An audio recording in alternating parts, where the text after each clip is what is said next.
Okay, hey, let's do this. Let's call this. Let's call our shot. Let's make our game. Let's do this party, okay? Good morning, good morning. Look at us. Happy Sunday. All of us marketing nerds working away, right? Hey, I'm a little bit late. Hey, Steven, man, brother, good to see you. Man, I always love your messages. That's a good looking man right there. Let's expand that out a little bit. Let's rearrange my windows. Bear with me. I like to do a lot of live rearranging of the live. And Steven, man, my brother was first up. So there we go. We're talking. Hey, I'm a little bit after where I wanted to start, but I have a very good reason.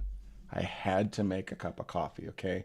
I'm not going to sit here and talk to you guys for an hour or 5 hours about marketing strategy without some caffeine in my system, okay? So if you're drinking something, up your cup, brothers and sisters. I got my water, I got my coffee, I got my lipstick. And we're going to start off with two very, very important things you need to know. Okay? Very, very important information that will change, absolutely change your day when it comes to whatever you want to call it. Yay, no cracked lips. No cracked lips either, but hey, no cracked lips. Two very important things you need to know. Number one, played poker last night. Well, actually, both the things are about poker. Played poker last night, had pocket kings, and like a king something something came on the flop, and nobody suspected I had pocket kings. And I had at least one guy who had something that was halfway decent and just shoved me around. I checked, he did all the betting, I did all the calling. I think I may have done some min bet, but I did the psyops thing, and I basically had him. He had no idea what I had, and I flipped that over, and I made a couple $100 on that hand. That was probably my best poker hand of the night. Even like at the last betting run, I'm like, oh, I'll let you bet. Just shove me around, take my money. I'm sure I'm going to lose. And he did.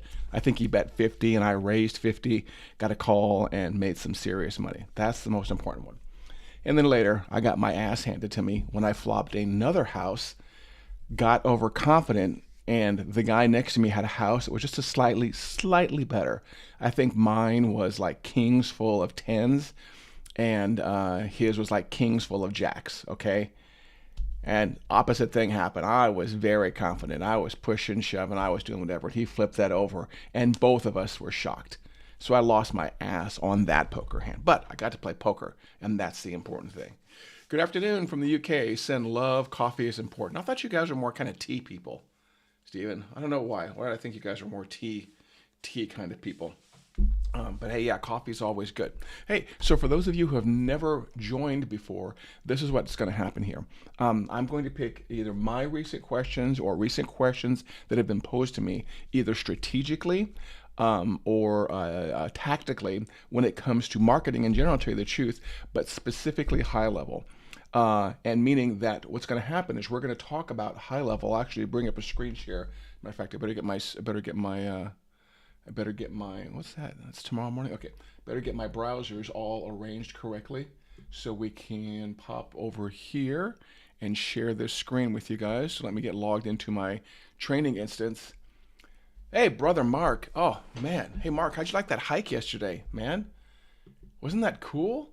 Yeah, I was I was I'm a Mark. I'm a big outdoorsy person. I try to, when I'm not being computer geeky, I try to get out and about in Mother Nature and use the muscles that I was blessed with.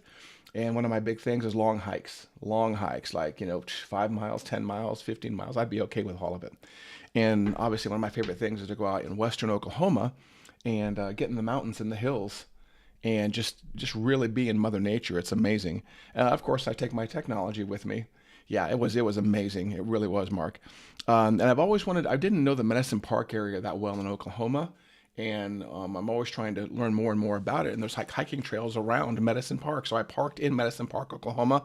Basically, walked around the entire city, came back. And one last funny thing for those of you that are waiting for technical stuff that happened when I was done is I think I got in like 4 point something miles. It's on the video also.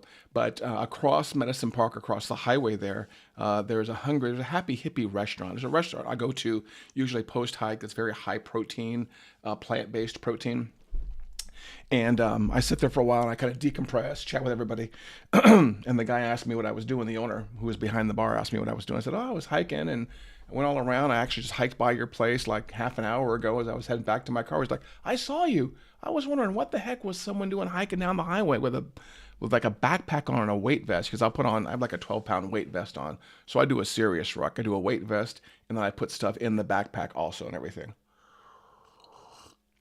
Not much of a fishing kind of person. I will eat the fish, but I will not. I am not much of a fishing person. That may be a sport or an activity that takes way too much patience for me. But enough of that. Let's get into why we are here. Okay. No one joined this live to hear about my rucking and to hear my poker games. Okay. So let me see. What do we have? So I was kind of looking up. Look at this. Oh, okay. This is something else that really cool, and it is business related. At the poker table last night, obviously I have my phone on me. I'm getting like Highlevel notifications, and I get a DM from someone on Facebook that wants me to help them out. So I got that lead, and then at the poker table, this was the most bizarre thing. At the poker table, I was wearing a different Highlevel hoodie last night. And the dealer asked me about it. He's like, "I know what that is. Or do you use it?" I'm like, "Cool." Didn't know the dealer knew it. And the guy to my left, which if you know poker terminology, I think I was in seat 7 and he was in like seat 9. He's like, "Oh yeah, we seriously looked at Highlevel." So the dealer and one of the other poker players and I are chatting about Highlevel at the poker table. That was kind of amazing. If you ask me, let me make sure I got all my windows in place here. Cool.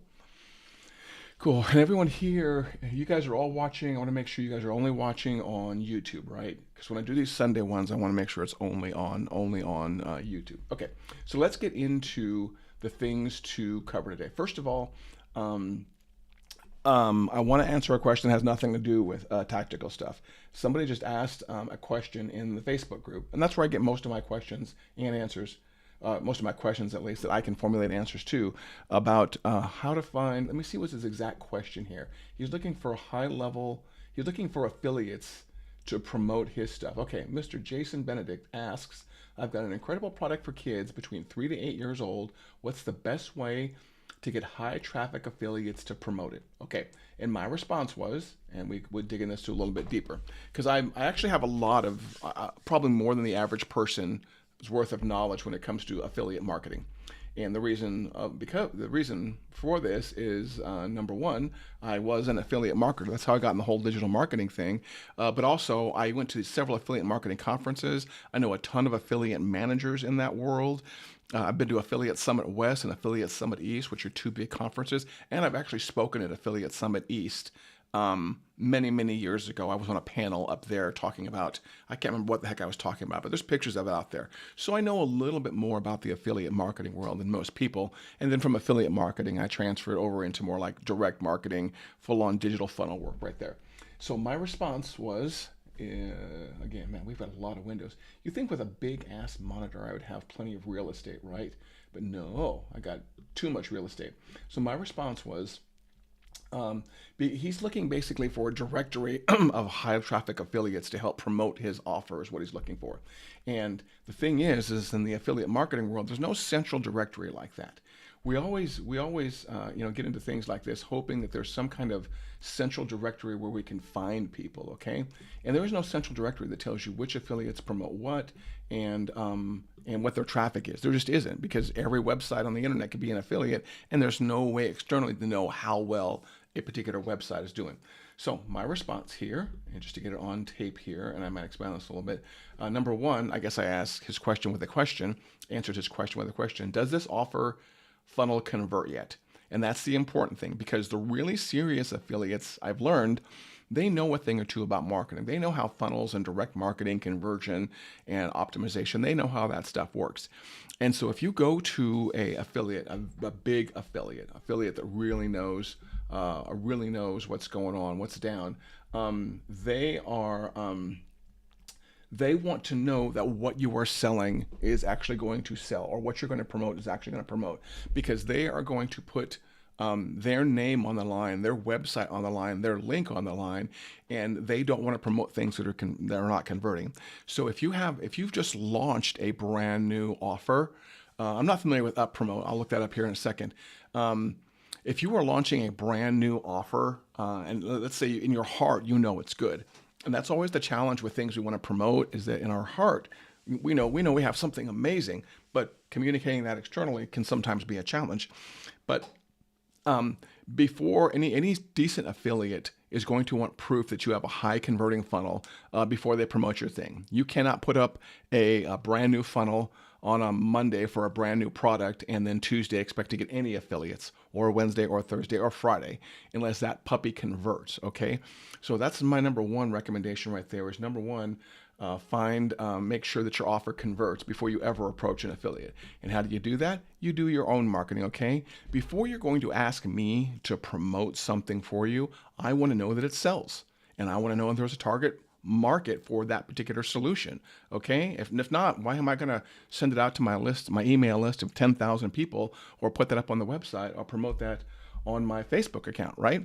So that was tip number one there. Make sure that you know your funnel converts and you have proof of it, and you have results to show that you can show an affiliate. Yeah, when you send when you send the right traffic here, it converts 25, 30, 40% of the time. And here's how the funnel works, and here's how the upsells work, and here's the most you can make between a funnel and upsells. Always upsells, right, everybody? Always. Well, I'm not for, yeah, upsells and order bumps, one of the two. Make sure you always have those in every single funnel. So please make sure your funnel converts before you offer it to an affiliate. The second thing I said was here is, do you have a library of assets, emails, graphics, et cetera, that an affiliate can use to promote? Again, the companies that do big affiliate promotions, they make it really, really easy for affiliates. Okay, they just make it dead simple. And unfortunately, oftentimes the affiliate software that we use doesn't make it very, very easy for affiliates. So I've always had the mindset of, if I want my affiliate to promote something, obviously get them in my affiliate system. But then, every affiliate system has like an asset library, right? And in that asset library, you can put, here's email copy, and here's sample graphics and all the popular formats, right? And you can say, hey, Mr. Affiliate, just log into your affiliate area and see all that stuff, okay? Affiliates, I've learned, just won't do that. You need to make it even simpler for that. A Google Doc. Give them a Google Doc with the marketing assets. Give them a simple web page that they can copy and paste from, okay? Don't make them log in to get all of their assets to promote you. Just make it so there's the least number of clicks possible, because affiliates have the option to promote all kinds of things, and you just want your affiliate journey to be as easy as possible, okay? And then I think I gave, let me see what else did I say here. Oh, do you have a dedicated affiliate page listing important promo dates, how to sign up, etc.? Again, making it dead easy for affiliates. If you come to me, and this is my recommendation for Mr. Benedict, if you come to me as an affiliate and you say, hey, I want you to promote my thing, and I'm like, cool, I'll take a look at it. Make it, tell me about your offer. You should be able to send me a link that says, oh, here's my cool offer. Here's my conversion stats on it. Here's the potential funnel value with, with all the upsells. So, if the product is $100 and there's upsell 1, upsell 2, upsell 3, there's a potential for $130 on each sale. And then you may put some information on there about the ideal avatar. And this stuff shouldn't be really hard these days, especially with AI helping us write really good copy. And then maybe on that same page when you have all the affiliate assets, just make, again, gets back to the previous point I was saying, is just make it dead simple for your affiliates to say, oh, that's cool. Got my link, got my promotion code, my promotion assets, I'm ready to roll. Okay, so please make it dead simple on your affiliates. And yeah, and then after you do all that, then you're going to have to actually do some outreach. And so we're going to pull up, I have a feeling that somebody put Up Promote on here. Let's pull up this website, Up Promote. First of all, let's get into screen sharing mode, right? And when I share my screen, by the way, if you haven't subscribed yet, I'm going to nag you. Get over it, okay? I'm going to nag you to subscribe. And if you're already a subscriber or you're in my comments, help me to get some more help me to get some more subscribers, help me push people to subscribe also, because I've got my other software running, and every time somebody subscribes today, a cool little pop-up will play on top of the live, and I'll get a cool little chime. So, and I love seeing those because my ego loves to see things like that. We're struggling with affiliates. Fruit advice, Stephen? Fruit. I have a feeling that you have 3 of the 5 letters in great. I'm assuming, Stephen, that you that you meant great advice there. But let's pull up promote to see what someone mentioned here, because there are affiliate directories. But again, I don't believe that the really good affiliate directories have the really great affiliates. So let's come over here and share my screen for you guys. Spin now or regret later. Let me see. Let's go find that scene in my software where we can share a screen. Let me see. So let's press that button right there. And do we get a screen share out of this? We do. Look at that. Aren't you guys awesome? Freaking A. Okay, let's move my ugly mug out of the way. Let's move Patrick over here in the lower left corner. There we go. Yes, please make sure you subscribe for sure. Oh man, it's a good day. It's a good day. Okay, so up promote. Someone mentioned up promote. So let's look at this. Let's look at this while we're talking about it. So first of all, let's get rid of this obnoxious AF pop-up here. There we go. Nice way to embed the little tiny X right there. Cool. One challenge is time to manage them. I was thinking we find affiliate managers, stack affiliates under them.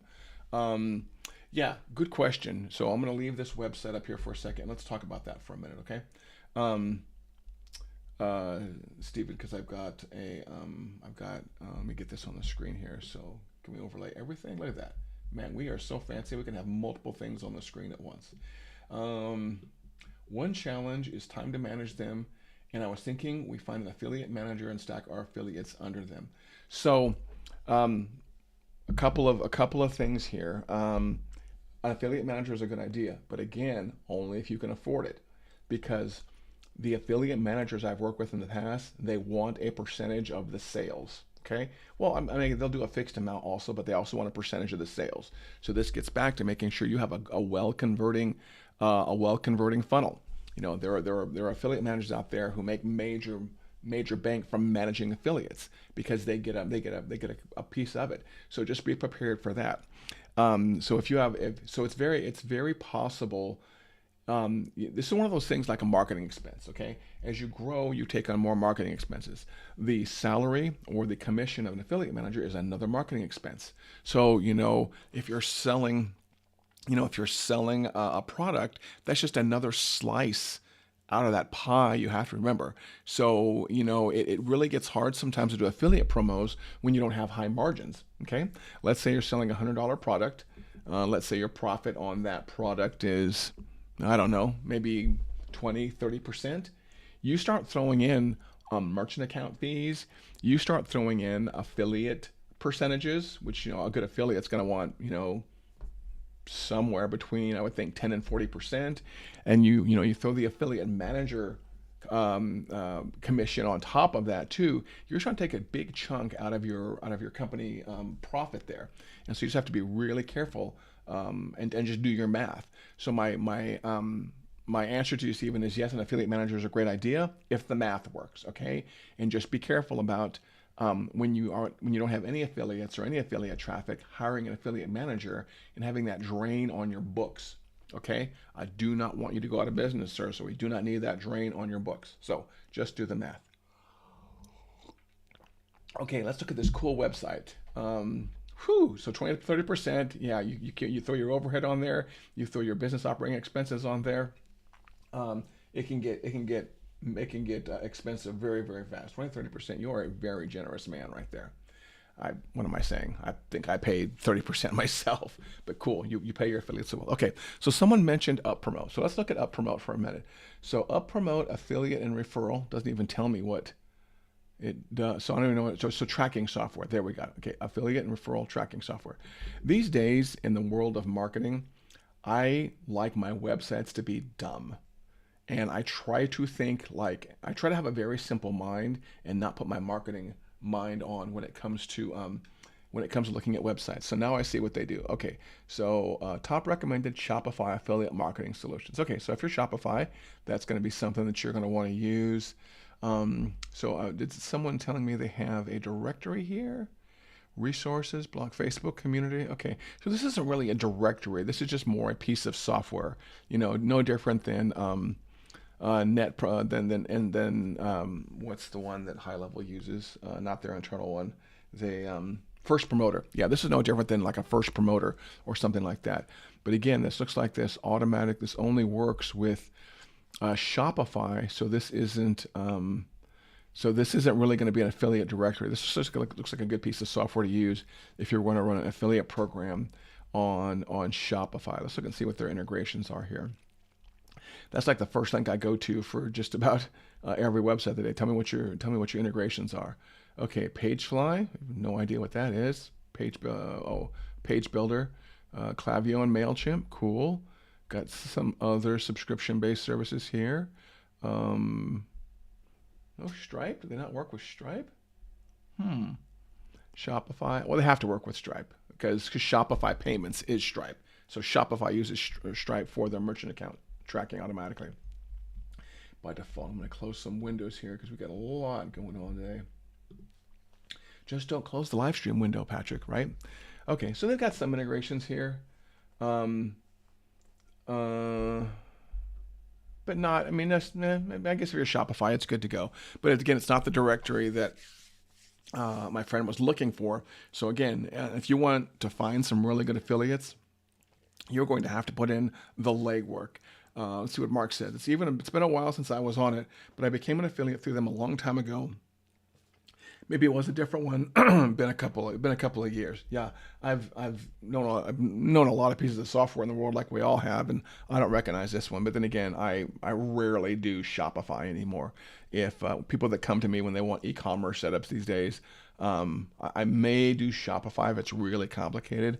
But a lot of the people I'm coming to are just getting started on their e-commerce journey, and they want some training and consulting and coaching from me. And so I'll put them in Highlevel. The Highlevel e-commerce platform is not the best. It's not horrible, but it's not the best either, but it gets the job done. Yeah, Mark, there's been directories out there before. Again, it's just, yeah, you can go to a directory, but oftentimes, affiliates that are doing lots of really cool big work, they aren't sitting around trying to get listed in directories. I'll just put it to you that way, okay? They're out there promoting stuff. If they're lucky, they're graduating from being an affiliate to selling their own products someday. But probably the best way I found really good affiliates and affiliate things to promote is going to the Affiliate Summit conferences, Affiliate Summit West and Affiliate Summit East. Man, imagine just being there for 3 or 4 days and just embedding yourself with companies that have amazing affiliate promotions and companies that have and affiliates who know how to drive a lot of traffic. And just like the high-level nerds, the affiliate marketing nerds know how to party. The best places I've been to in Vegas, I was there because I was at an affiliate marketing conference, and so the vendors, the companies that do really big affiliate promotions, they drop major money in Vegas at their conferences. Okay, they buy out entire nightclubs. I was at a nightclub, I think the nightclub down at the bottom of the Wynn, and one of the big affiliate sponsors, or a couple of them, bought out that entire nightclub. And it was only for the affiliate marketing conference, so it was shut down to the general public. Open bar, like open bottle service. Like we were at like private tables with waitresses, and it was just like free bottles, and they were footing the bill. Affiliate marketing conference. I mean, the food was amazing. The parties were amazing. So there's major money to be had in the affiliate marketing world. But again, if you're going to go down that route, try to get to one of the affiliate marketing conferences. And yeah, Stephen, I do e-com on WooCommerce. That will be the last platform I ever use. As much as I respect you, it took me one nightmare with WooCommerce, and I'm scarred for life, man. GHL is perfect for small starters that are simple. Very cool. Very correct also. I think that one is a directory, but maybe only logged on users. Yeah, and you can come out here and you can look for affiliate marketing directory, or you could spell it right. Advertising. Let me see. Find influencers in bulk. Again, any influencer directory, I just don't trust. And I don't believe influencers aren't sitting around waiting to get listed in their directory. Promote. Oh, this may be what you're looking for. Oh, look at this. Okay, so this is a directory of companies that are doing affiliate promotions. Um, this is the company that are doing affiliate promotions. So if you're an affiliate looking for different programs, you can hop. Oh, Guitar Center has one. That's going to be dangerous.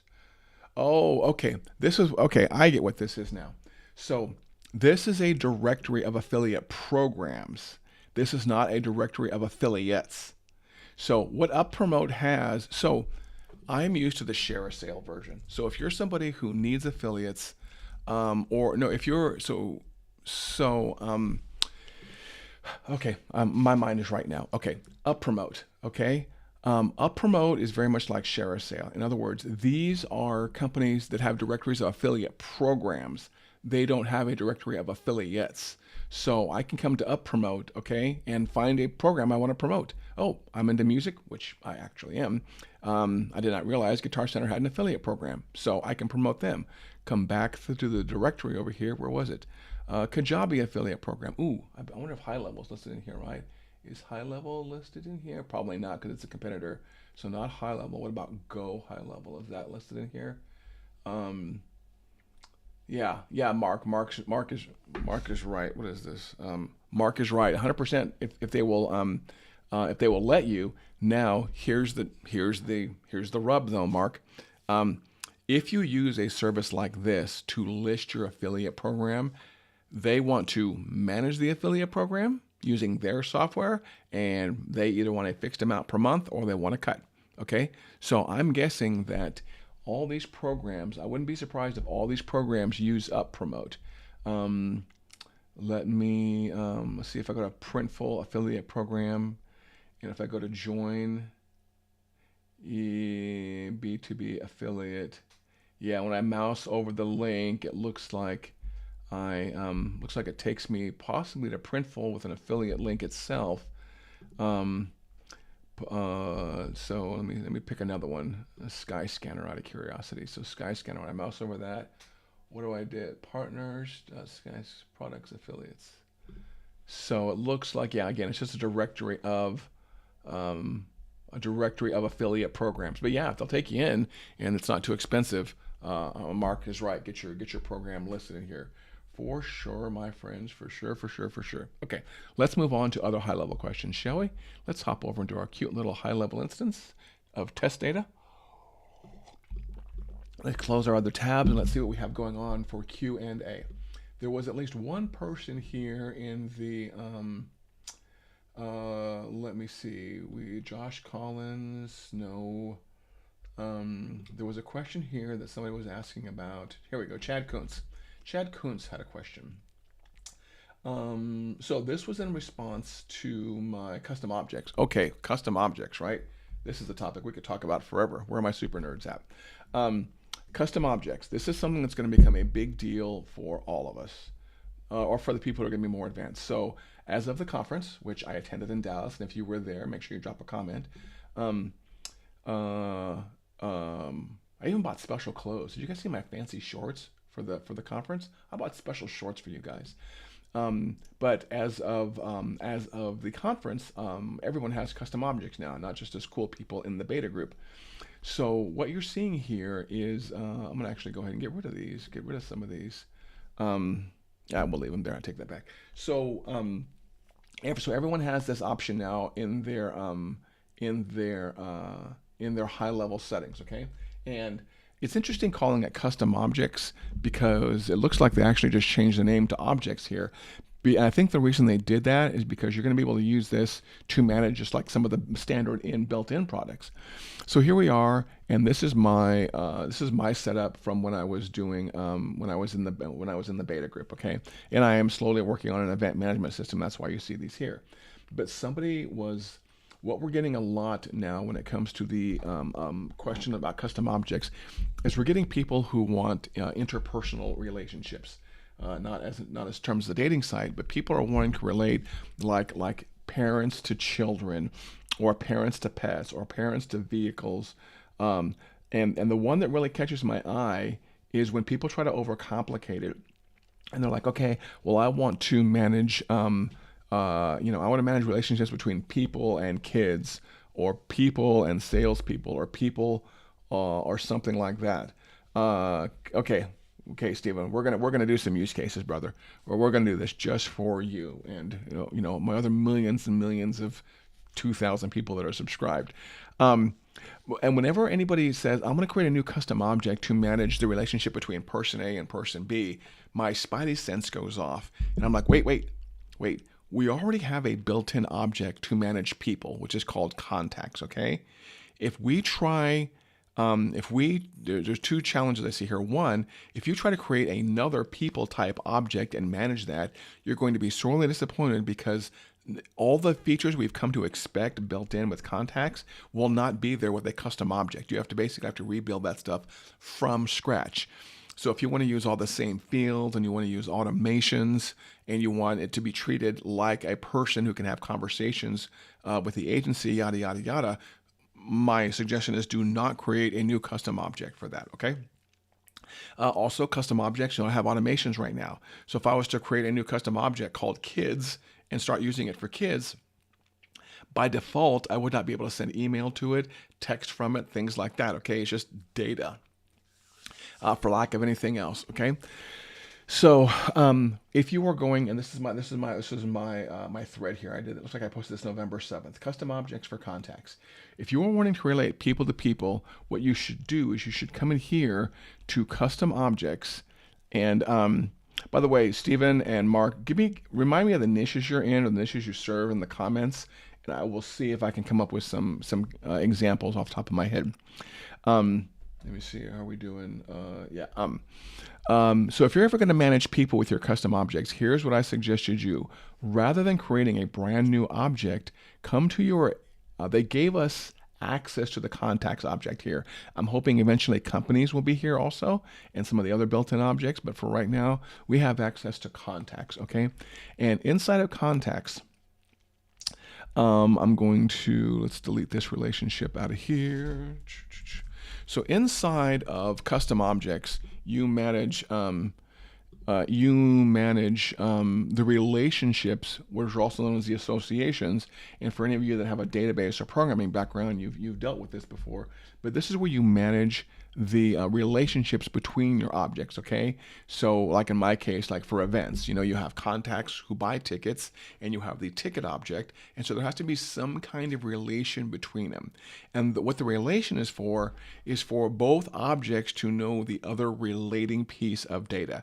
So for example, if you have a ticket, you need to know, in my head, when I come up with custom objects, when you have a ticket, let's say you made a custom object called a ticket, which you see right in front of you. That ticket needs to know a couple of things. Number one, who bought the ticket, okay? And number two, what event is that ticket for, okay?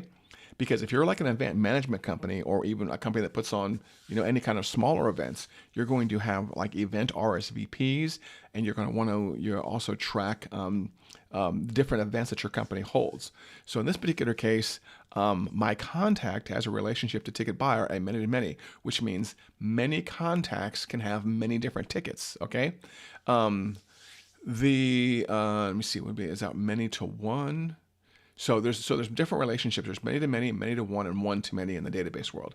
But if I want to relate contacts, let's say I want to relate parents and children, what I would do probably is I would probably just come here and create association, and I'm going to pick the object I'm going to associate it with, which is going to be back to the same object, contacts, okay? And by default, to tell you the truth, I'm going to use a quick example here. I would name what the association is. So when the parent-child relationship, it's a family member. Let's say in this particular case, I'm using it for like a medical office, and I want to track family members of people. Okay, I can use family member. Down here, I don't get any choice yet of the relationship type. So everything is many to many.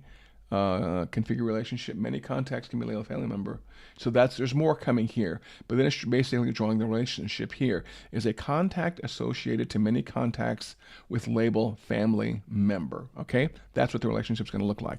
So when you save this, now what you have is you have the ability to go to a contact here in Highlevel, right? And over on the right hand side on a given contact, where the relationships are, this cool little, you know what that looks like? That looks like the little thing from Back to the Future. What was the thing in the back of the car from Back to the Future? The capacitor. This looks like the time flux capacitor right there. So what you have now is, as of the event, is in your sidebar at Highlevel, you have this cool little relationship things in the right sidebar. And now that I've associated contacts to contacts, I can come here and I can say, oh, this one is, I can pick another relation, I can pick another person in my list here and say they are related. So what I would do here, also flux capacitor, yeah, thanks, Mark.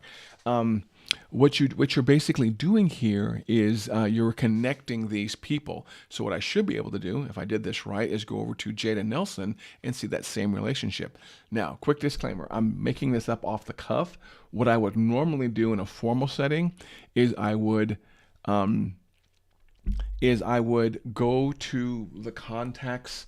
I create a custom field for contacts, call it relationship type, and then I would basically say the relationship type is a daughter. So when I relate Jada Nelson over to test contact, when I relate, let's give this person a name here. We'll say this person's Bob. We'll say this person is Bob Nelson, right? And so Bob Nelson is the father. Jada Nelson is the daughter, right? In the world of good data management, it's not enough to know that these two are just connected. You also want to know the nature of the relationship. So I would also create a custom contact field where I could have a drop down, so like son, daughter, mother, grandparent, yada, yada, yada. And then I would select that on Jada, so it would know that when Jada is related to Bob, that what the relationship is, son, daughter, whatever. So now I should be able to hop over to Jada Nelson. This is cool. And dun, dun, dun, there's the other side of the relationship. So basically, these two are connected now.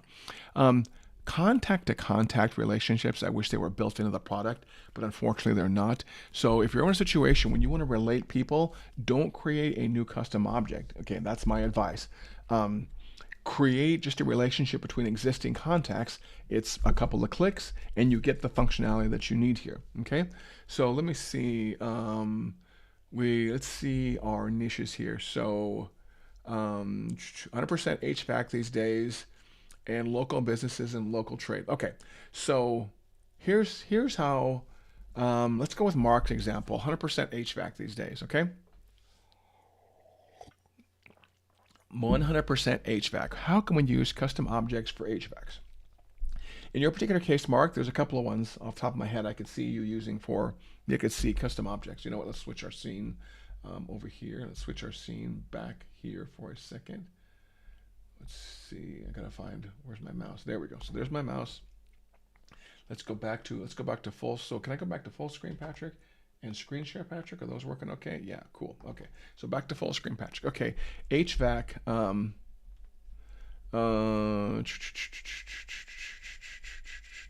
HVAC. Okay, I'm sorry.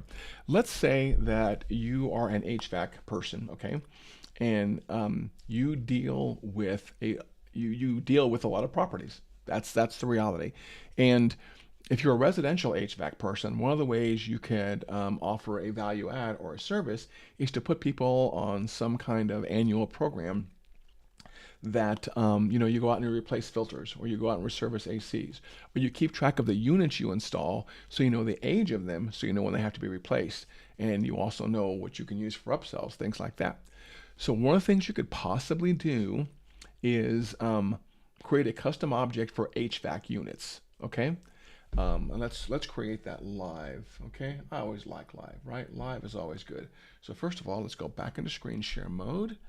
And let's do this live. So first of all, I'm going to destroy my existing objects, or at least one of them.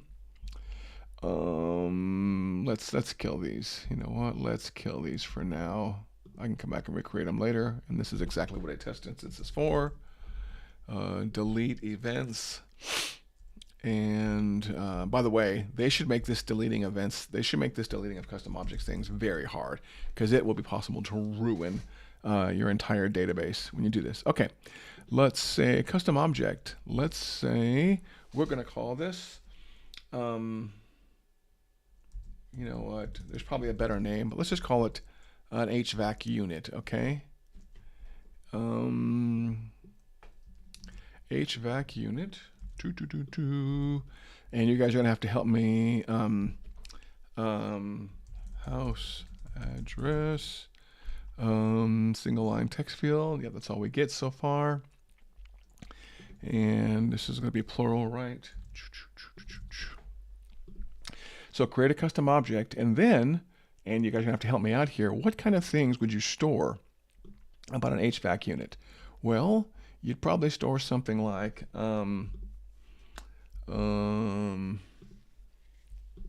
oh, we'll call this one HVAC. We'll say model. We'll say HVAC. We'll say brand. Okay, we don't have to. You know what? We'll make this easy. HVAC brand. Okay. Now, notice it's already associated with the object HVAC unit. By default, in Highlevel, we're used to working with the contact objects here. We're used to working with the contact objects here and the opportunities, but now we have our custom objects listed here. So single line group HVAC unit info, okay, HVAC brand, add field. You know what? Let's make this easy. Go into our HVAC folder. Excuse me. Let's go back to our objects. Excuse me. Let's see if this is any easier. Let's see if they made the navigation any easier here. Let's go to objects, HVAC units, right? Associations, we haven't done that yet. Okay, let's go create some more custom fields, okay? So down here under custom fields, down here under custom fields, we're going to create, let me see what Mark say here, age. So I'm not going to create age. What I'm going to create is I'm going to create install date, right? Install date for the HVAC unit object, HVAC unit info. So because Mark, from that we can figure out the age, right? I'm going to create a drop-down single, and we're going to say maybe fuel type. I'm trying to keep these fields pretty generic, so bear with me. Fuel type, and that fuel type is going to be what? Gas, electric, right? And oh, we've got to pick the group here. HVAC unit info. It's associated with the HVAC object right here. And so now what we can do, oh, well, by the way, let's go back and create the relationship, because oftentimes objects have no use unless they're related to another object. So HVAC units, we're going to make this nice and easy. To associations, create association over to contacts, because that's pretty much all we have there, contacts. A single label. We're going to call this units installed is the name of the relationship. All that looks pretty simple. Let's not get overcomplicated here. And now I should be able to go back to a contact here, back to Janet Nelson. This chafes me when I go back to contacts in Highlevel and I'm back in the same contact. That may be, see, I'm stuck in a loop now and I hate this. Has anyone else ever seen this? I hate this in Highlevel. This back arrow takes you back to the exact same place sometimes. So look, watch this. I'm in some kind of bizarre loop. Go to contacts. You know what? I'm still stuck on Jaden Nelson.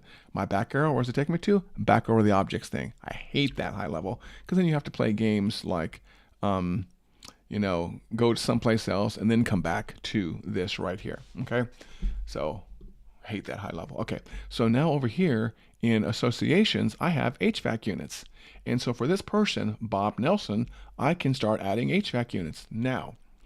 To do a true data mapping and to keep your data really organized, technically what you would do is you would create a house object, and then under the house object, create an HVAC units object in Highlevel, okay? Because think about it.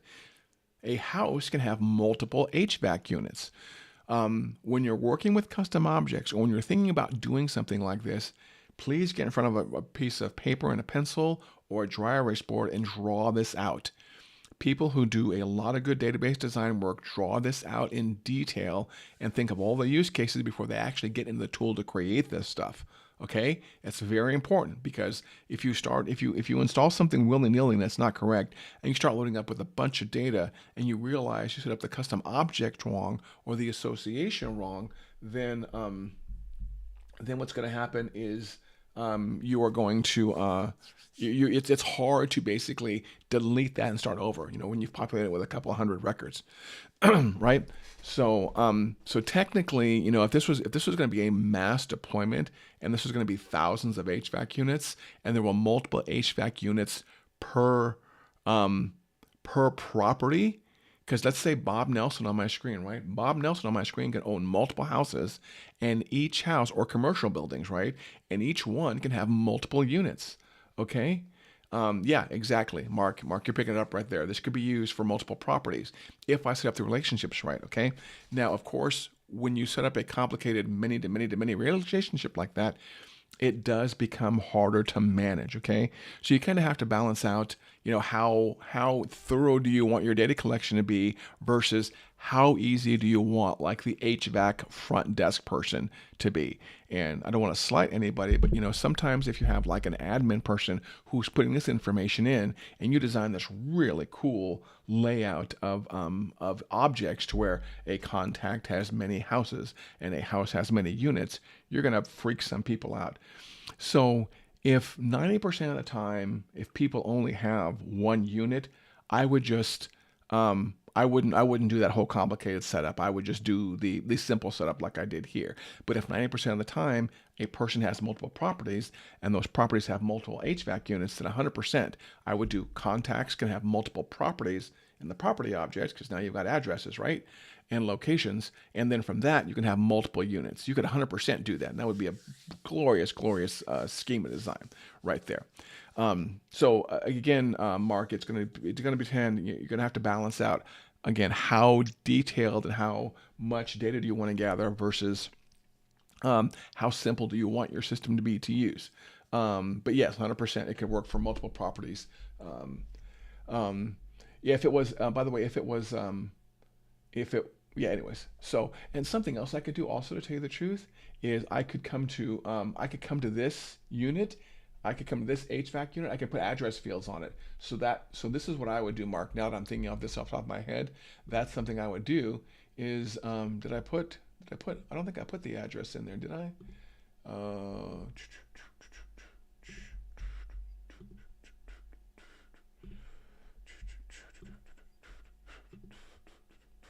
Oh, I gotta have an HVAC unit. Okay. HVAC units. Oh, by the way, look at that. On the left-hand side, my custom object appeared there now. So here's all my HVAC units I've installed. Okay, we're gonna add an HVAC unit here. What's going on? Highlevel. So please input house address. Ooh, look at this. We'll use one of my old addresses, 11216 Glendover Court. We will save that. Okay, and now I have all the information here. This is a, goodness gracious, I don't know off the top of my head. Kenmore? Does Kenmore make HVACs? I installed it today, Sunday on the 10th, and it is a gas unit right there. Bam.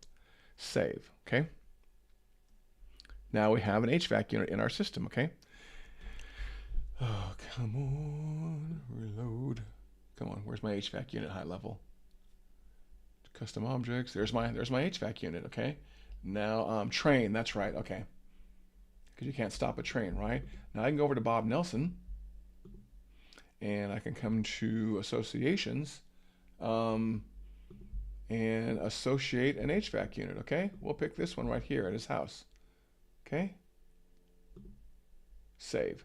So this tells me that Bob Nelson has a daughter named Jada, and that he has one HVAC unit installed at 11216 Lindover Court. And when I click on that, I can see the detail from that unit right there. You know what? We'll make this a proper one right here.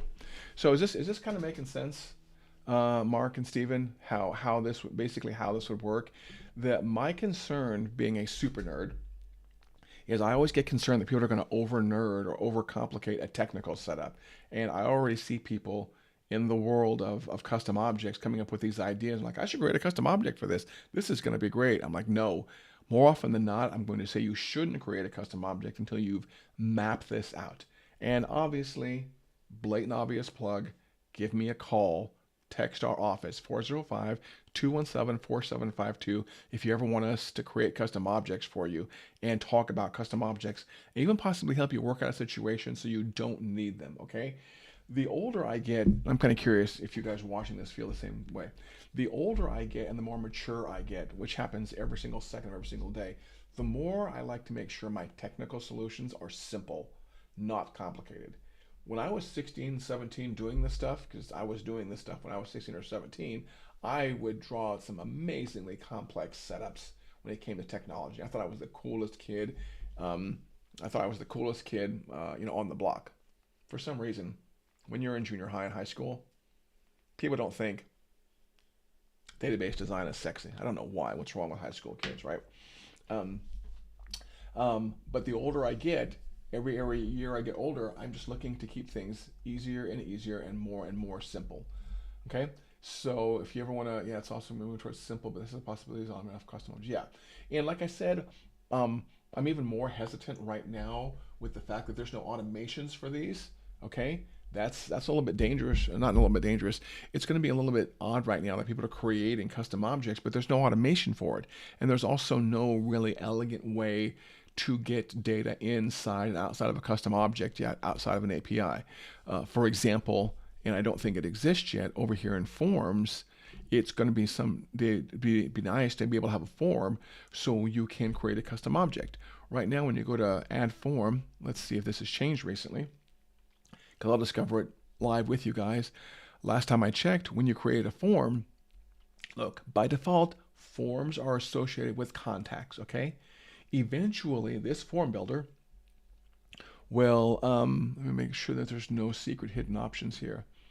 Eventually, this form builder, I don't see it yet. Okay, so this is one of those things where I don't work at high level. I don't know what the future's coming, but blatantly obvious, I know what's in front of my face, okay?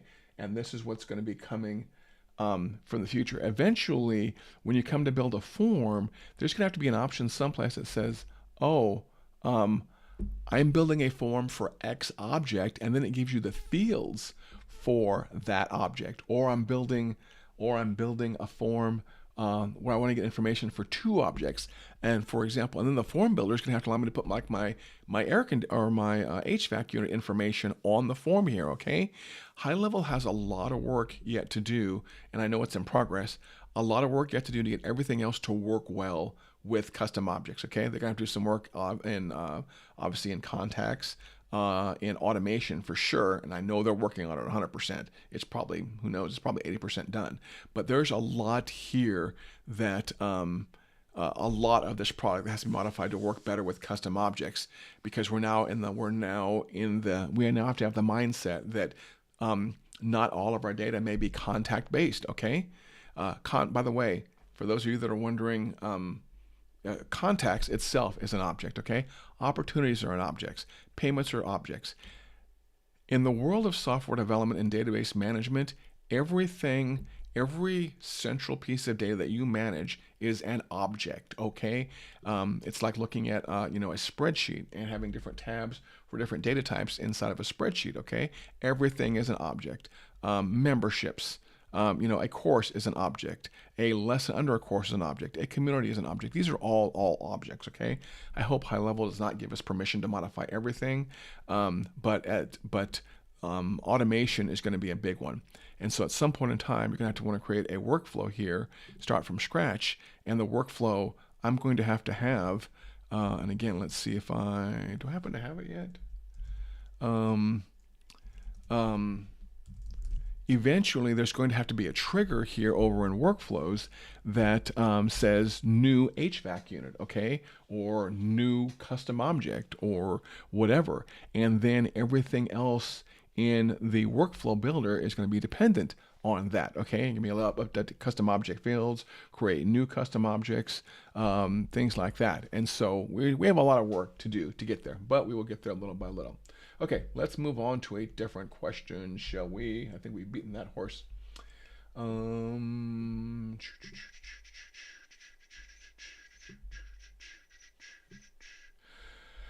Okay, so I covered Chad Kuntz's question. Let's see what other questions are live in the community right now.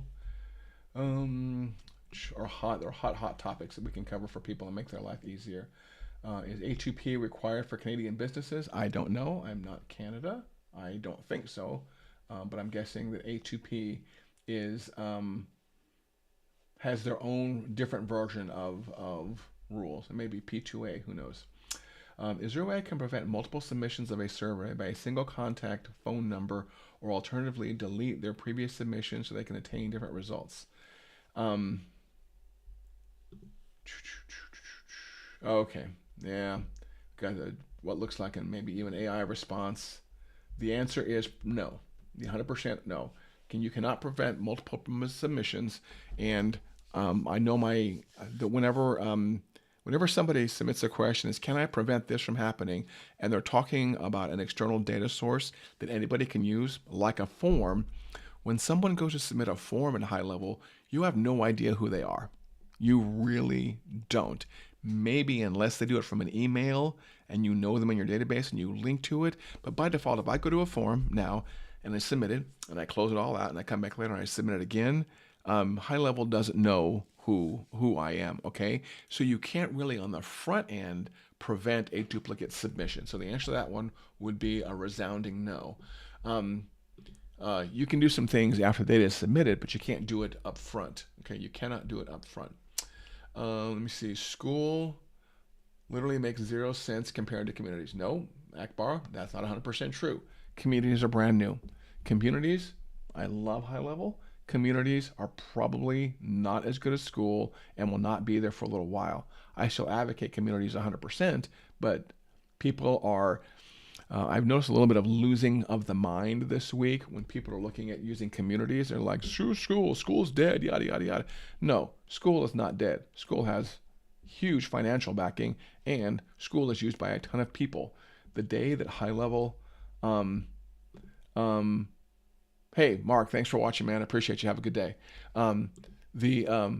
The school community is big, okay? And there are some people who run entire businesses on school and will not switch to communities, okay? So school is not going anyplace. So let's not get too cocky and say that,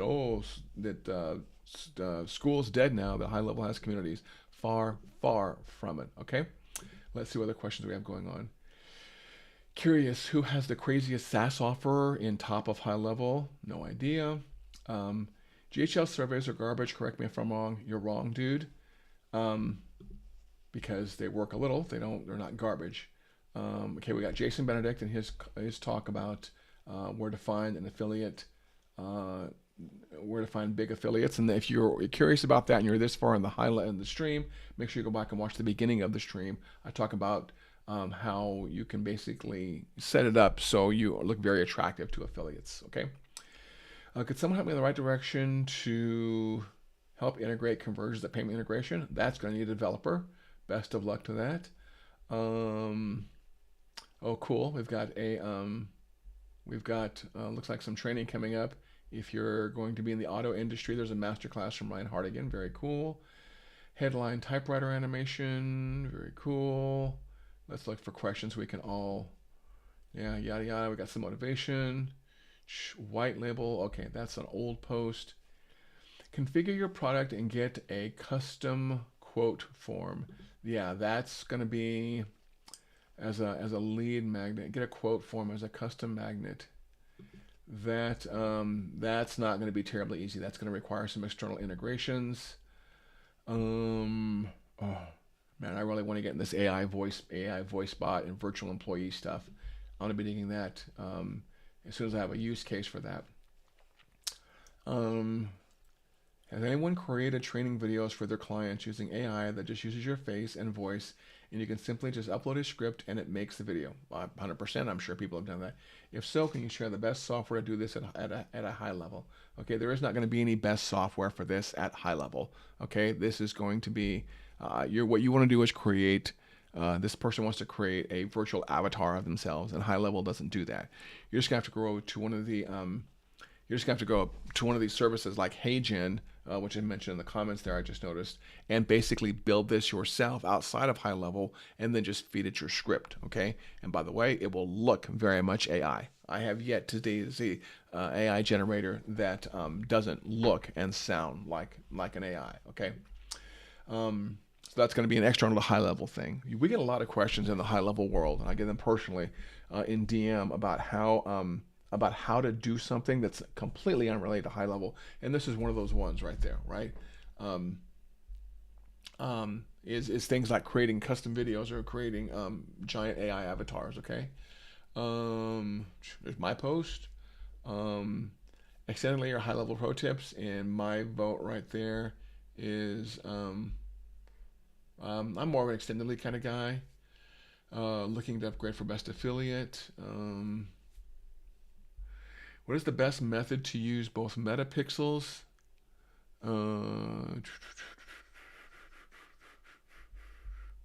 Not a fan. I want to see what you're saying here, Stephen, okay? Not a fan of AI voice. It's got a long way to go. Most of us agency owners look at it and go, oh, wow. And almost every demo I've seen is run by an agency owner, so it looks great. Yeah.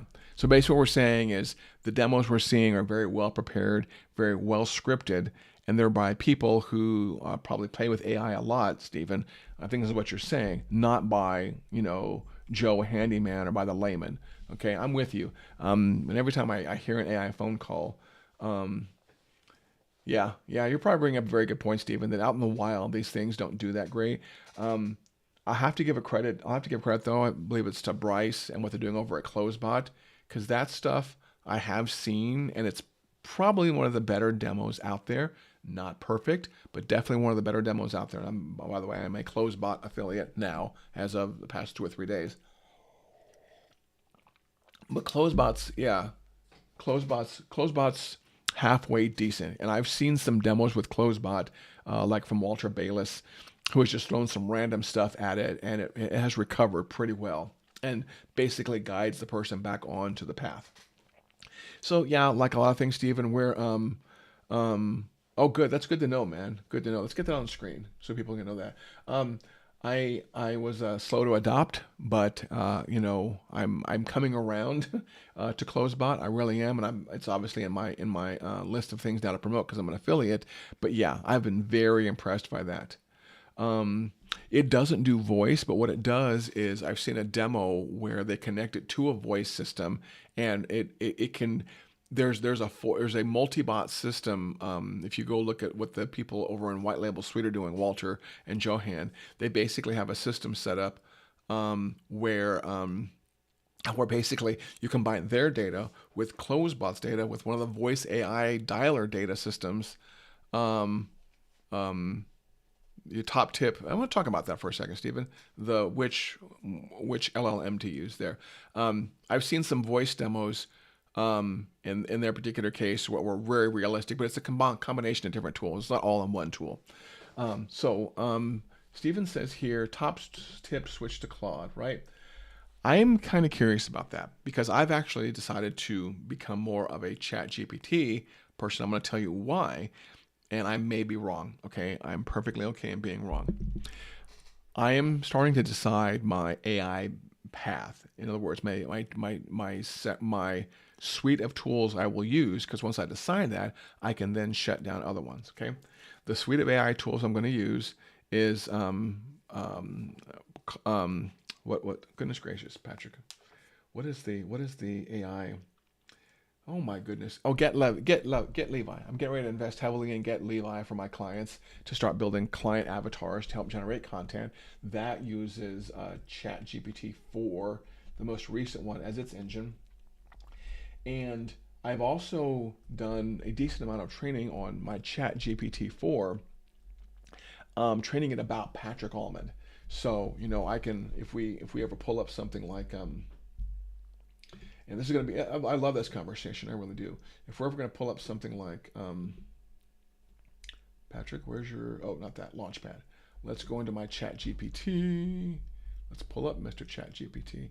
And what's cool about this, let's put this over here so we can play with it. So I guess what I'm saying, Stephen, is that a lot of the tools I'm using use ChatGPT as the back end, and so does Patrick, how much does Patrick exercise? Should be able to answer that.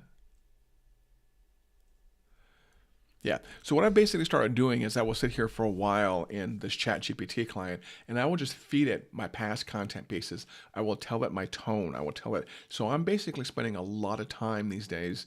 Um, um, I always like this one. I should say I am Groot. Um, and I believe I have Claude installed also, right, Patrick? I believe I have Claude because Claude came out with I thought Claude came out with a client recently, didn't they? From Mac OS? I thought Claude AI had a client also. I could have sworn they did. But let me go back to see what you're saying here, Stephen. So, we switched to Claude for all content creation and SEO, and use ChatGPT for fireworks and internet connected work. Okay, so you're using both, and maybe that's something I should consider when it comes to generating AI work, because I thought in my heart it would be better if I picked one and committed to one. But there are people, I'm going to 100% admit, there are people out there that know a lot more about AI than I do, and so I maybe that's not the best philosophy. Maybe I should be using both side by side. I know I installed Claude somewhere. It may have been on my iPad. Let's check here. You know what? This is my iPad. This is cool. I love this. This is my iPad. Isn't this cool? This keyboard I got from my iPad. It makes it look like a laptop. There's a cool picture of my daughter right there on my iPad. But I may have installed Claude over here. Let's get this going. Wake up, Mr. iPad. Okay, let me see. I may have installed Claude over here. 50865. I may have installed Claude over here because I've been playing with both of them. And let's see where there's fireflies. You know what? I installed Claude someplace and I can't find it now. I apologize. But yeah, I mean, Stephen, I'm willing to consider that. ChatGPT is newer and more knowledgeable on framework and stuff in my experience. Yeah, it just sounds like I just maybe need to open my eyeballs a little bit and see about maybe using them side by side versus picking and committing to one. What I was doing, Stephen, though, is I was basically looking at the tools that I use, and I was looking at their back end, and I was saying, oh, whatever the majority of the tools I use, whatever their back end is, that's the LLM I will commit to, because I will just be able to learn and manage that LLM better. But you know what? Maybe I just need to pay attention and be using both side by side. Or I could do something cool. Okay, that is something else I did find a little bit disappointing, is that when I was using ChatGPT, like it is on my screen right here, and I'm using free Claude and free ChatGPT. When I use free Claude and I was running out of my credits, whatever it was, Claude just shuts down. Can't use Claude at all. Completely dead. Okay. In ChatGPT, on the free side, when I was trying to when I worked through my credits and I got through my free stuff, all ChatGPT did was just lower me to a lower version of ChatGPT. So you can still use ChatGPT for free after you run out of your premium 4 credits or whatever they are, your free credits. But Claude is it's just dead. You can't even prompt Claude for anything if you run out of credits there. So that was a little bit of a consideration also, me being the cheap bastard that I am. Once I started running out of money, I wasn't able to free Claude sucks. Okay, you know what, Stephen? You are a smart man. I appreciate your words. I will try to jump into some paid Claude this week. Okay. I know pretty soon we are also going to be buying into Highlevel, white labeling Highlevel or Highlevel, how you want to call it. which is made by the Extendedly people, and that's going to be a white label offering we're going to have to help build customer avatars. I'm kind of curious, Stephen, do you use HeyLevi or HeyLevi or something like that? Basically, what it is, it's a tool that let's bring this up here. Is it HeyLevi? Here we go. This is a tool that we use. Let me see, it's hop into here. So this is a tool that we use that basically we're going to start using for all of our clients, where you basically feed it the information and it does the prompting and takes care of it for you. So something else I'm also trying to do is not become an AI prompt expert. I don't really want to become an AI prompt expert. I will use it as little as I have to. But what you can do with this, Steve, and anybody else is watching, and I can get you an affiliate link if you want it, is basically I can take this right here, Stephen. This becomes an option on the left-hand side of my sub account, and where I can say, oh, update or set up my own AI. So you can use it per client on a white label basis. It gives each client the ability to put these in. So it's self-onboarding, basically. It's AI self-onboarding. So your client logs in as part of your onboarding process, and they fill in all this information. And then HeyLevi or HeyLevi will come down here and it'll create, all of these different things for you automatically. So you do not have to become a prompt expert. Again, remember us? We're all super geeks. We're all super nerds. We don't mind, and we very much understand the concept of going into a chat GPT right here and typing prompts. Okay, that's second nature for this. My mom will not have her hop into chat GPT here and do this. So Get Levi basically allows you to use a lot of the value of AI without having to know a single prompt. Okay, so again, everything that you put in HeyLevi for each individual client, remember this is per client, you put in this information right here. Here's an example. HeyLevi will then build these things right here, and you can obviously tweak them and regenerate them. So those are really cool things. And then it'll build some value propositions for you down here, and it'll do some actual branding down here. So it had me, it didn't pick the colors, I picked my colors, and then I kind of associated with what each color means. You get 3 colors and what you want those colors to mean. And then I guess you can also do the same with fonts. So basically you can build an entire brand playbook using HeyLevi. And again, this becomes part of your onboarding process. So someone buys into your SaaS, you send them a welcome email, and one of the things is sign to your account and fill this out right here, and we'll create your whole brand book. Yeah. HeyLevi is definitely, you can create all this with prompts, Stephen, but you actually have to type in the prompts. You have to build the GPT. So all that hard work that you've done, Stephen, to build a really good GPT branding system, HeyLevi has basically out of the box and does it for you. And it does it in a very easily repeatable and scalable way. And also, Stephen, it makes it so your client is the one filling this out, not you.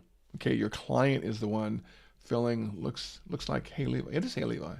Oh, it looks like HeyLevi. So you basically recreated this yourself. Okay, cool. So you're already using this. So you're a brilliant guy. You already know this stuff.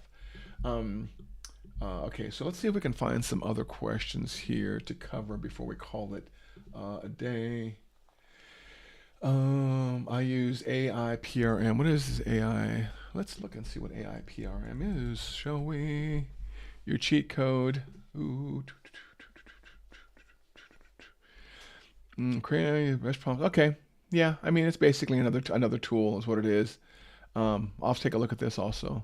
The most important thing is do they have an affiliate program? Nabbit, no affiliate program. Go away box. Is a prompt management tool and community-driven prompt library. Okay, that does sound appealing. Community-driven prompt library. This is kind of cool right here. So guess what? Another thing for Patrick to dig into. Oh, look at this. Oh, goodness gracious. Very cool. Very, very cool. And I'm going to have to save this. Dang it, Stephen. You made me have to learn something else. I was happy when I was ignorant. Can I just wake up every single day and be a happy, ignorant guy? Trust me, I wish I could. But man, one more thing to learn. Okay, very cool, everybody. So Stephen recommends, what is this? AIM PRM. Oh, let's see what the pricing is on this. Let's It's honestly pretty cool. Yeah, if it has a library stuff, it's going to be pretty good. And I may be able to use this in combination with Get Levi because the concept of supplier rabbit holes, because the concept of having this inside of here to where you can have something on the left, unless you're saying, Stephen, that you can basically kind of white label this and stick it inside sub accounts. Um, yeah, I'm gonna have to compare the two and see. And I'm basically maybe a combination of just using both of them. I completely understand that. There's sometimes not the best single tool for this stuff, but cool. I had no idea this existed. Prompts. Let me see what kind of prompts you get there. Look at this. Outrank the competition with a look at this. Oh my goodness gracious! All kinds of good. I'm gonna. I've got a public speaker friend who is really into AI. I'm gonna have to send this to her real quick. As a matter of fact, I'm gonna shoot her over a text message right now saying, hey, where is there's my text messages, Patrick. Get those off the screen and let's send this over to my buddy Beth, who's a professional AI speaker here. And yeah, very cool. Man, that is a very cool thing. Yeah, it's got some big names there. Install ANPR for very cool, man. I did not know this existed. Now I am less ignorant than I was before.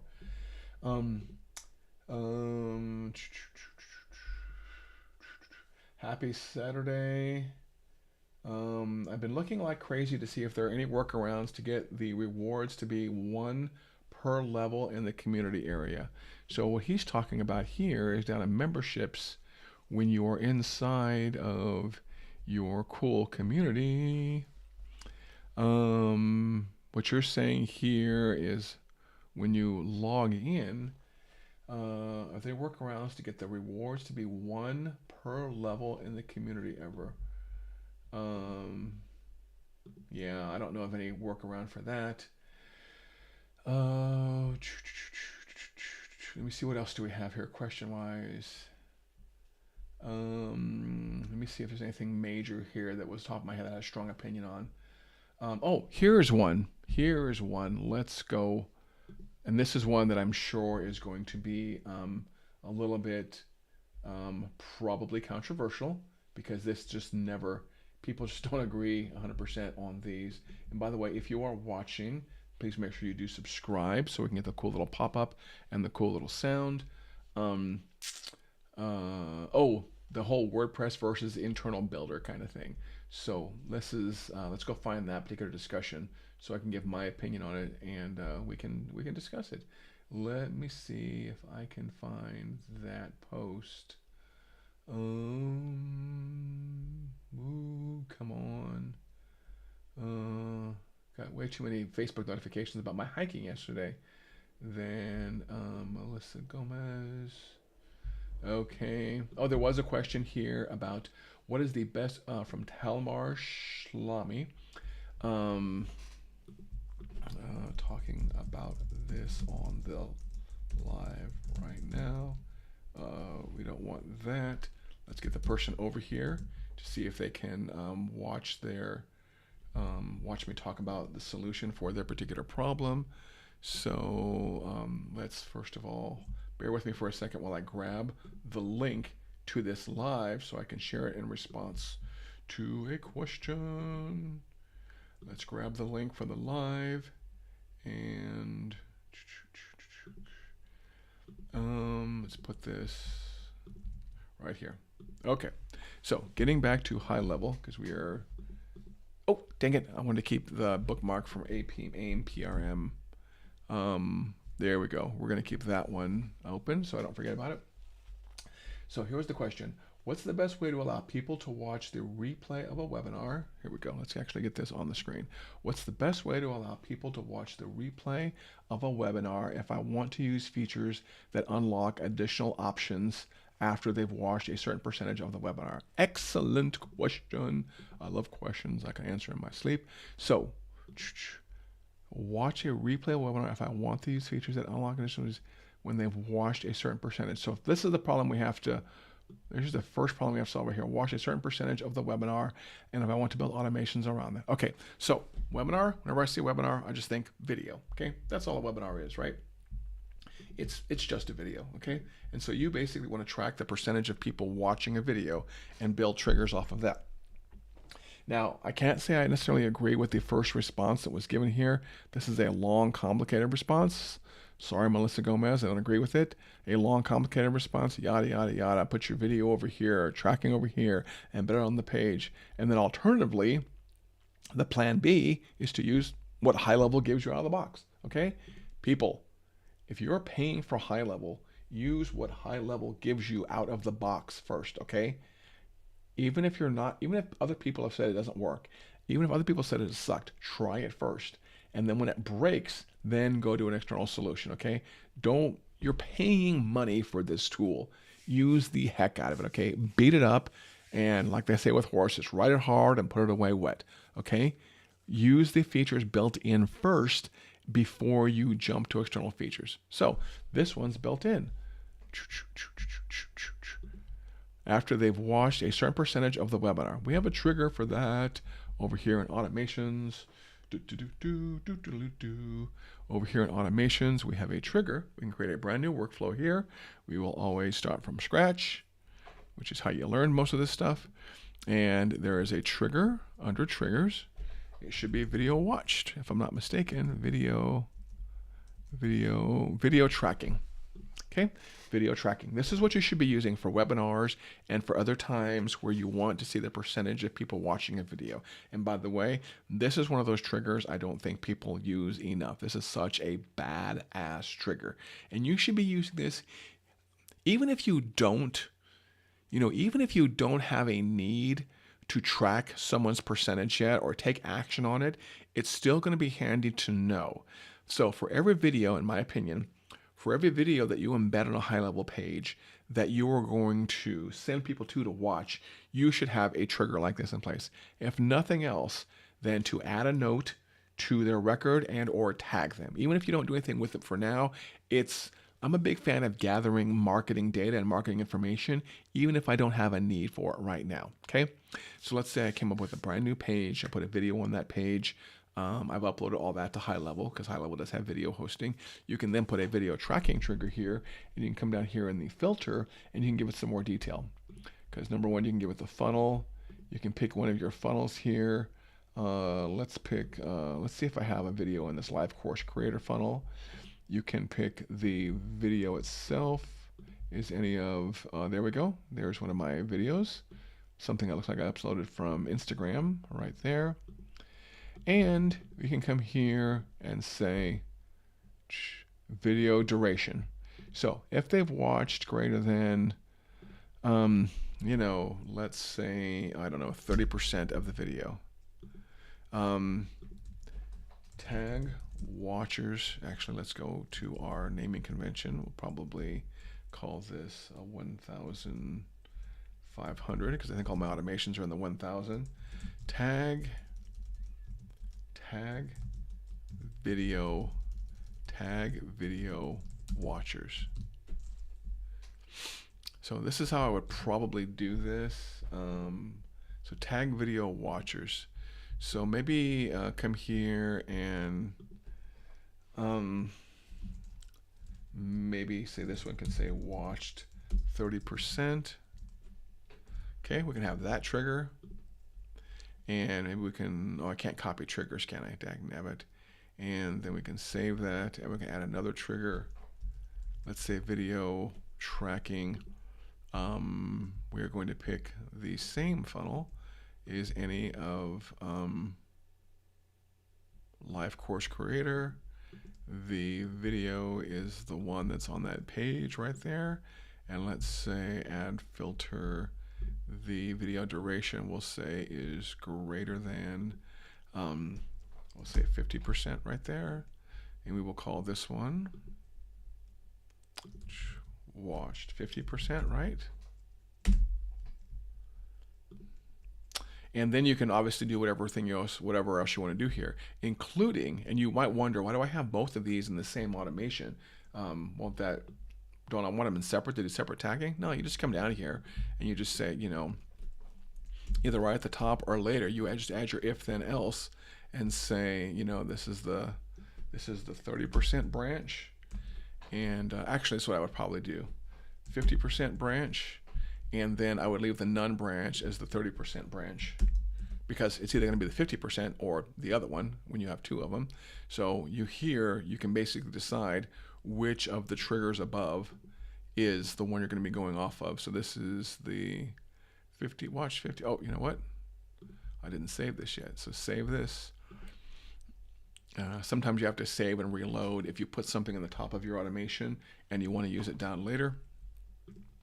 Now you should be able to come here to do your if then, if then, and what did I say? I said we're going to have a branch that checks for the 50%, and if it's not 50%, we're going to always assume it's a 30%. Make sure you have, whenever you're building your if then blocks, that you always plan to catch and assume someone at some point in time is going to flow down the none branch, okay? Don't ever forget about this none branch, because what's going to happen at some point in time, this is decades of programming experience telling you this here, okay? What's going to happen at some point in time is that someone's going to go down this branch. Someone's possibly going to come into this workflow, and I know it sounds kind of weird, but someone's going to possibly come in this workflow and not meet all your conditions from the if and go down your else branch. So always assume that somebody might accidentally go down your none branch. And what you may want to do there is you may want to have some kind of internal notification or notify staff so they can code for that exception in the future. But this one, 50%, we're going to say the workflow trigger is our path decision here, and we're going to say watch 50%. So what this means is if they come in via this path right here, watch 50%, then they will flow through down here and they will come to this 50% branch. And if they watch 30%, they will come down here. And since they didn't meet this, they'll drop down the 30% branch right here. And obviously we're going to name our condition. We're going to name our condition, how much of the video did they watch? And how much of the video did they watch? Their percentage. And then down here you would tag and bag appropriately based on tagging, based on notes. You know me, that I'm a big fan of notes, so more than likely, knowing me, I would come down here to a note, add to notes, and I would put in 1500, so I know which automation this came from, and we can say watched 50+% of the video. So I make a note there, and then I would do the same thing probably over here. Add to notes, watch 30% plus of the video. And then obviously you would do your tagging and any other business logic. You want it right here. And usually with a video percentage watch, and by the way, this works for webinars because again, a webinar is just a video. It's just a glorified video is what it is. Let's make sure what are the questions we have here. Okay, so good. Someone picked up the response right there. So yeah, this is how I would do it with webinars, and this is really important and probably what you want to do. So now that you have this, so this is the tactical solution. The strategy for this, by the way, is when people watch first of all, you want to know when people watch the video at all, okay? So if somebody watches even over like 5%, that's a good reason to pay attention. And with that, you could probably also just capture the click from like a tracking link, right? But you also, again, want to know how many people were slightly interested. So those are your 0 to 20% people. And then, you have your 20 to 40, 40 to 60, 60 to 80, 80 to 100. I would divide people like that into 5 buckets and then, maybe treat them differently or go really simple like I did here and do 30 and 50%. Because anyone that fires off these triggers, that is highly interested in what you are doing, these people you need to pay attention to these people, okay? They are going to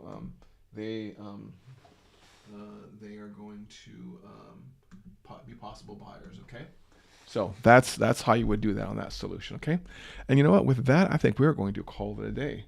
Let's and let this and get on with my chores as a good guy. I've got chores like everybody else. Let's you know what? Let's why are we firing at noon? But let's go to eCam. And what are we going to do? Oh, anyways, if you're watching this, as always, please make sure. Oh, I know what I was doing. Is I was trying to switch scenes here. So here we go. Let's go back to our. There we go. Let's go back to our main set of scenes right there. If you're watching this and it has been useful for you, please make sure you leave a comment below, and of course, obviously subscribe. And if you have any other future questions, please drop them in the comments here or text our office at 405-217-4752. And Steven, man, I didn't even realize you were still on. Thanks for hanging around, man. I really do appreciate you. Yeah, you have a good day too. I'm probably gonna hop off and get some vacuuming done. If I'm a good husband, I'm gonna get up and do my chores and get the vacuuming done because that's one of my chores right there. And that vacuum is gonna be filled with cat hair. Okay. You guys have a great day, and I will see you on the next live. Don't forget, we have right now we have a live also 3 days a week, Monday, Wednesday, and Friday at 9 a.m. U.S. Central, where we talk mainly business strategy and personal strategy, and I save the techie stuff for Sunday. Okay. You guys have a great day, and we'll chat soon. Take care. You know what? Where's the end go live button? We'll just do it the hard way. We'll just do it the hard way in the software. Take care.